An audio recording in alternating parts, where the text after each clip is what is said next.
The instructor's voice cut through the elite martial arts academy like a razor. "We don't accept people like you here." A deathly silence fell over the pristine dojo. This is no place for those who can't afford the proper uniform or lack the discipline to understand tradition. All eyes turned to Marcus "Gray Ghost" Williams, a lean, muscular African-American man nearing 50, standing at the entrance. He wore simple sweatpants and a plain t-shirt instead of the official kimono. His tall frame trembled slightly, not from fear, but from a controlled anger few noticed.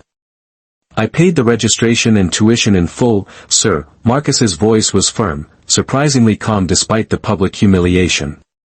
"I haven't been able to buy the GI yet, but I'm willing to learn like everyone else here." Sean Reynolds, a former regional competitor with more ego than skill, strode towards Marcus with a scornful smile. At 38, Reynolds maintained his intimidating physique and sensei status with rigid, almost tyrannical control. "Learn? You think you can walk into the most prestigious gym in town without respecting our rules?" He looked Marcus up and down. "This isn't a social project to get kids off the streets. It's a martial art with centuries of tradition." Nervous laughter rippled through some of the mostly upper-class white students. Others looked away, uncomfortable, but no one intervened.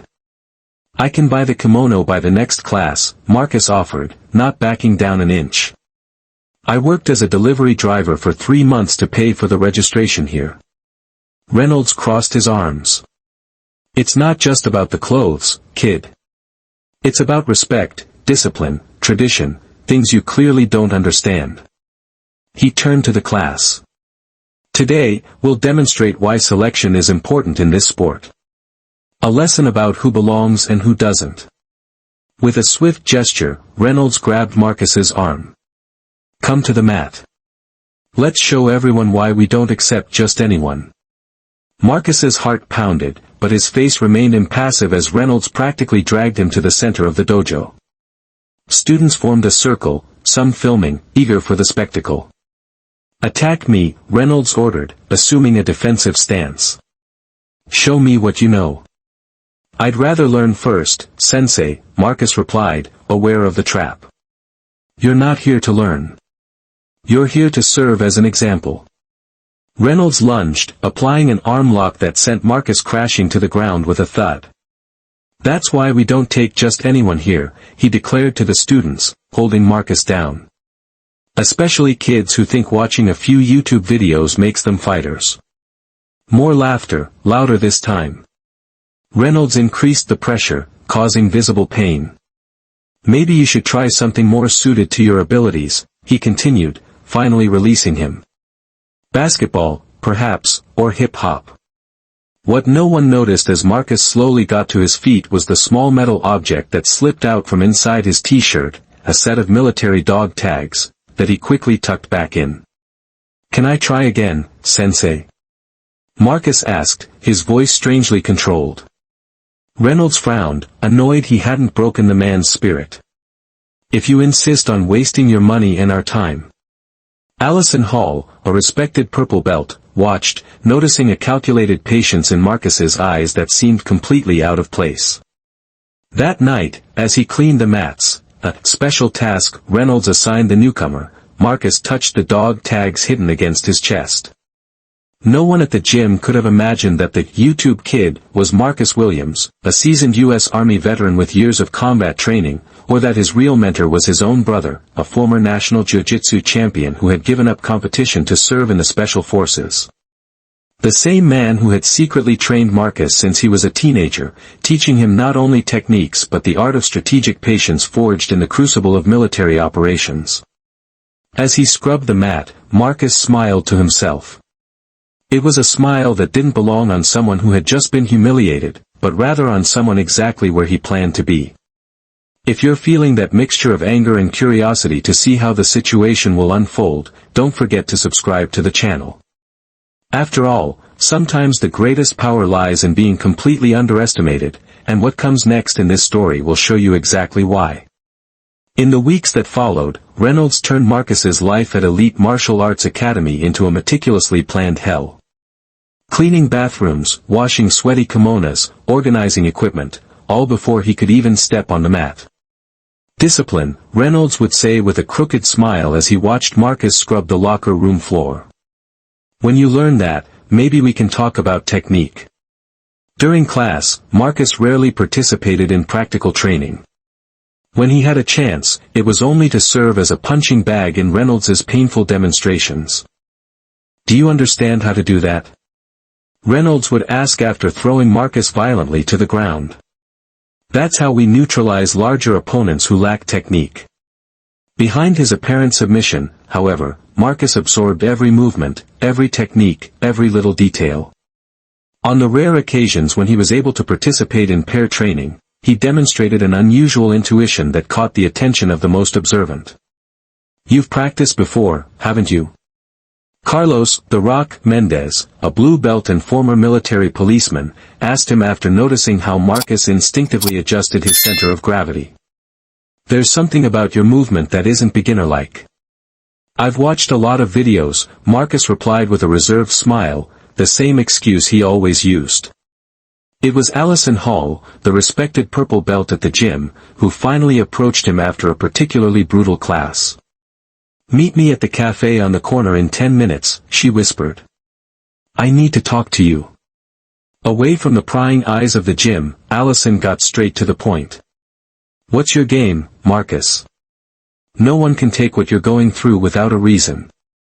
"I don't know what you're talking about. I'm just trying to learn." Allison cut him off. "I've seen Reynolds destroy guys who are much tougher.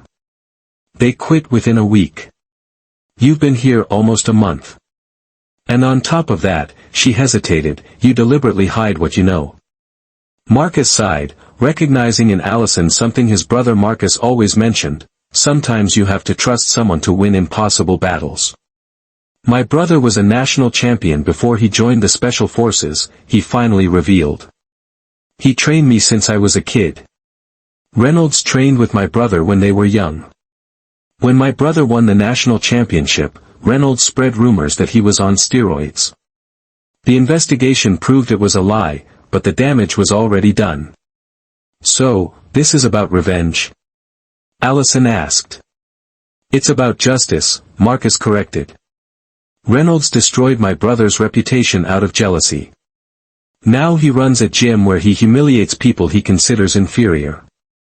I'm not here to defeat him. I'm here to expose him."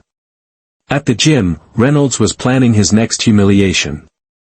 The Regional Open Championship was coming up, and for his amusement, he entered Marcus in the beginners division.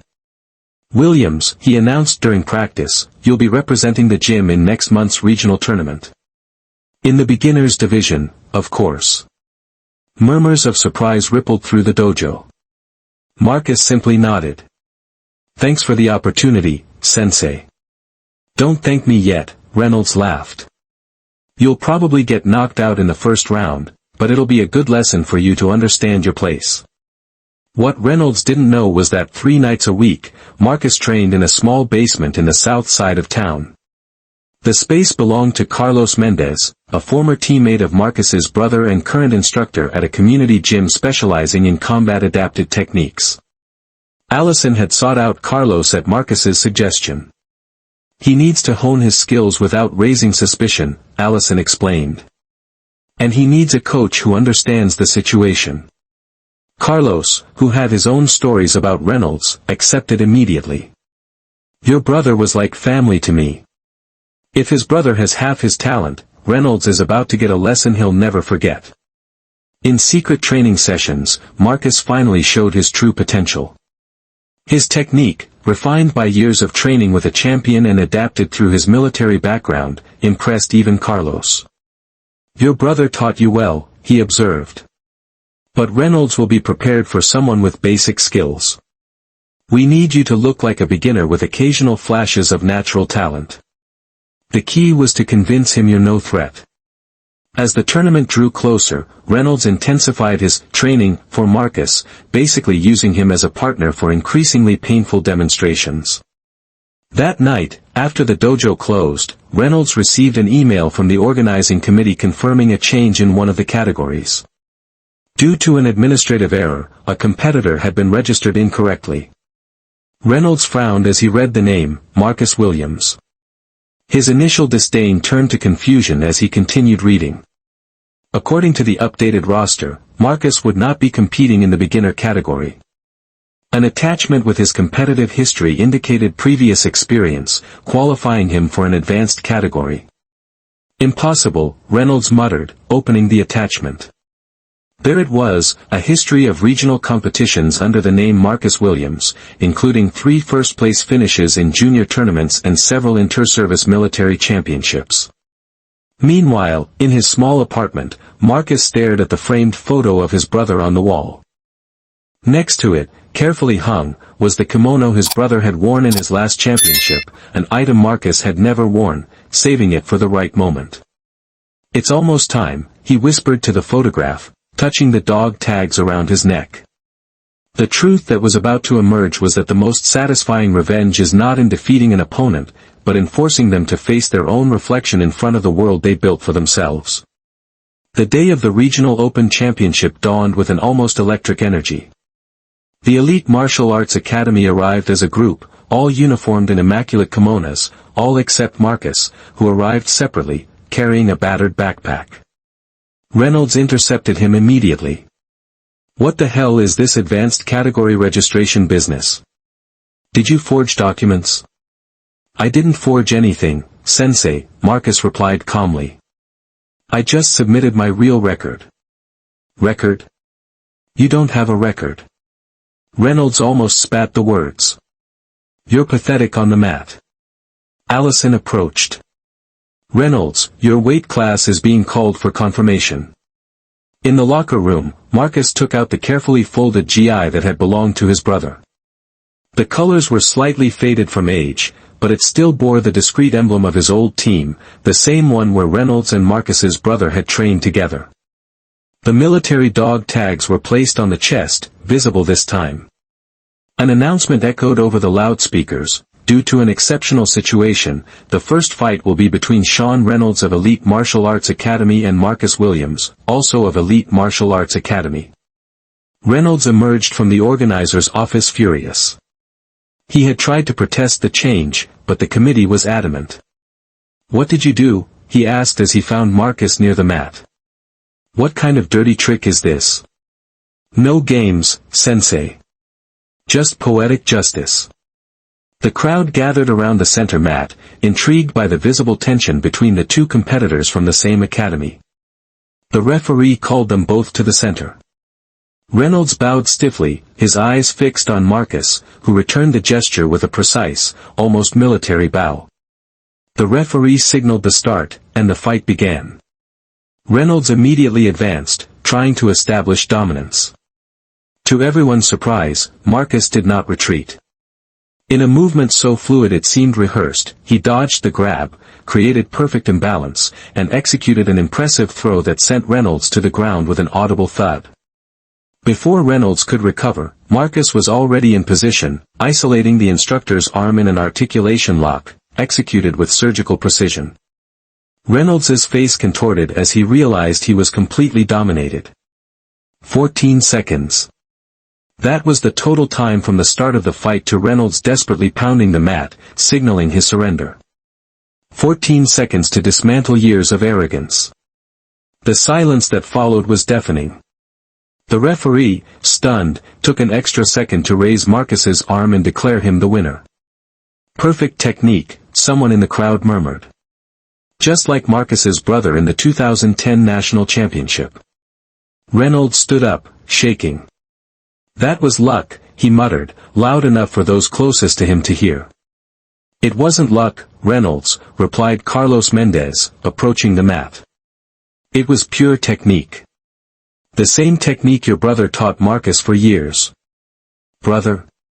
Reynolds turned pale. "Marcus Williams didn't have a brother." "He did," Carlos interrupted. "And you knew it. Just like you knew that the rumors you spread about steroids unfairly destroyed his reputation." Allison stepped forward holding a tablet. "I think this will refresh your memory, Sensei." She turned the screen so everyone could see a video showing a younger Reynolds accusing Marcus's brother of using banned substances. The president of the state federation, who was watching the competition, crossed his arms. "Reynolds, this is a serious violation of the code of ethics. I request your immediate presence at a disciplinary hearing." The crowd was now filming everything with their cell phones. Among them were several of Reynolds's former students who had dropped out after receiving treatment similar to Marcus's. "The videos of you humiliating new students have been circulating on social media for weeks," Allison continued. "Marcus just gave us the opportunity to put it all together into a consistent case. This goes far beyond a disciplinary hearing," said the president. "We're talking about immediate suspension of your instructor's license." Reynolds saw his reputation crumble in real time. Years of cultivating an image of authority reduced to dust in minutes. His world fell apart as cameras captured every second of his humiliation. Marcus, on the other hand, maintained the same composure he had shown since day one. There was no malicious joy in his victory, just the quiet satisfaction of a mission accomplished. "The true spirit of Jiu-Jitsu has never been about dominating others," he said. "It's about overcoming our own demons, our own limitations." As Reynolds walked away defeated, Marcus remained in the center of the mat, his brother's dog tags glistening under the lights.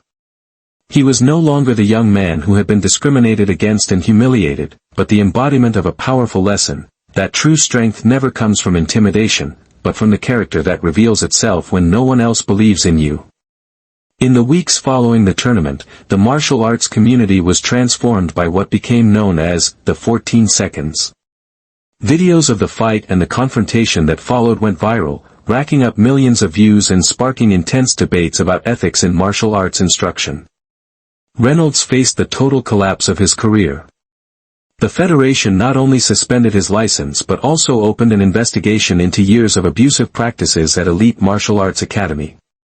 Former students, encouraged by Marcus's example, came forward with their own accounts of intimidation and discrimination. The empire Reynolds had built on arrogance and prejudice crumbled in weeks. The elite academy tried to distance itself from the scandal, removing Reynolds from all official positions and offering public apologies to affected students. For many, however, the damage was already done. Several branches closed, and the original academy was renamed in an attempt to escape association with the case. As for Marcus, he turned down offers from renowned instructors who suddenly saw potential in the seasoned fighter. "I'm not interested in fame," he explained when approached by a prestigious competitive team. "My goal was never about trophies." Instead, Marcus accepted Carlos's offer to help him expand his community program in the South Side. With their new visibility, they secured funding to transform the basement into a full-fledged gym, offering free classes to young people from underserved communities. "Honoring my brother's legacy means opening doors for people who would normally be excluded," Marcus explained in an interview with Martial Spirit magazine. "My brother believed that Jiu-Jitsu isn't about defeating opponents, but about overcoming limitations, especially those imposed by others." The partnership with Allison also flourished. After leaving Elite Academy, she completed her physical therapy degree and developed a program dedicated to injured athletes, which integrated perfectly with Marcus's work. Together, they built a holistic approach that combined physical training with mental well-being. "What I saw that first day when Reynolds humiliated him was something rare," Allison confessed during the opening of the new gym. "It wasn't just technique or composure. It was the understanding that strategic patience always beats brute force." 6 months after the incident, Marcus officially received his black belt in a ceremony conducted by Carlos and other respected masters who had trained with his brother. He tied it over the same faded GI that had belonged to his brother. "Some people think belts determine value," Marcus said after the ceremony. "But my brother taught me that true value is in how you respond when no one believes in you." The most surprising recognition came unexpectedly. On a rainy afternoon, Reynolds showed up at the entrance of the new gym. Thinner, with deep circles under his eyes, he looked like a shadow of the arrogant man he had been. Marcus found him alone in his office. "I could have sued you," Reynolds said after a long silence, "for document forgery, conspiracy, defamation." "You could have," Marcus agreed quietly, but it wouldn't have been convincing against all the evidence we gathered about your behavior over the years. Reynolds nodded defeatedly. I've lost everything. The academy, my reputation, even my family is turning away. You lost those things through your own actions, Marcus replied, without cruelty in his voice. Not because of what we did. After another tense silence, Reynolds finally said what he had come to say. Your brother was better than me. He always was. I'm sorry for what I did to him and to you. Marcus studied the man before him. Not a monster, just someone whose ego and insecurity had poisoned his character over the years. I accept your apology. What are you going to do now? I don't know. No one will hire me. No one wants to be associated with me. Marcus thought for a moment. We have a program for veterans with PTSD starting next month. We need volunteers to help with logistics. It's not teaching, just organizing equipment, setting up the space. Reynolds looked at him in disbelief. Why would you offer me that? Because my brother believed that everyone deserves a second chance, but it has to be earned, not given. A few months later, the new gym, now called Williams Community Dojo, celebrated its first anniversary with an open house for the community. Among the participants were neighborhood kids who could never afford classes at Elite, veterans in recovery, and even a few of Reynolds's former students who had found a new home there. In the back of the hall, almost unnoticed, Reynolds quietly helped out, organizing equipment and guiding visitors. The road to redemption would be long, but he had taken the first step. That night, after everyone had left, Marcus stood alone on the mat, holding his brother's dog tags. He thought about how a public humiliation had become the catalyst for something much greater than simple revenge. His victory wasn't in the 14 seconds it took to defeat Reynolds, but in the countless moments since then when each new student discovered that they belonged there, regardless of their background or appearance. True power isn't how long it takes to defeat someone, Marcus used to tell his students. It's how long you're willing to wait, train, and prepare for the right moment. Marcus Williams's story wasn't just about a seasoned black veteran who surprised a prejudiced instructor, but about how moments of injustice can be turned into opportunities for systemic change. While some fought for trophies and recognition, Marcus fought for something much more valuable, a future where no one would be judged by the color of their skin or the appearance of their GI, but by the integrity of their character and the purity of their technique. If this story touched your heart and showed you how strategic patience can turn humiliation into triumph, don't forget to subscribe to our channel. We share real stories of extraordinary people who, like Marcus, remind us that sometimes the greatest champions are those no one expected to win, until they prove them wrong in just 14 seconds.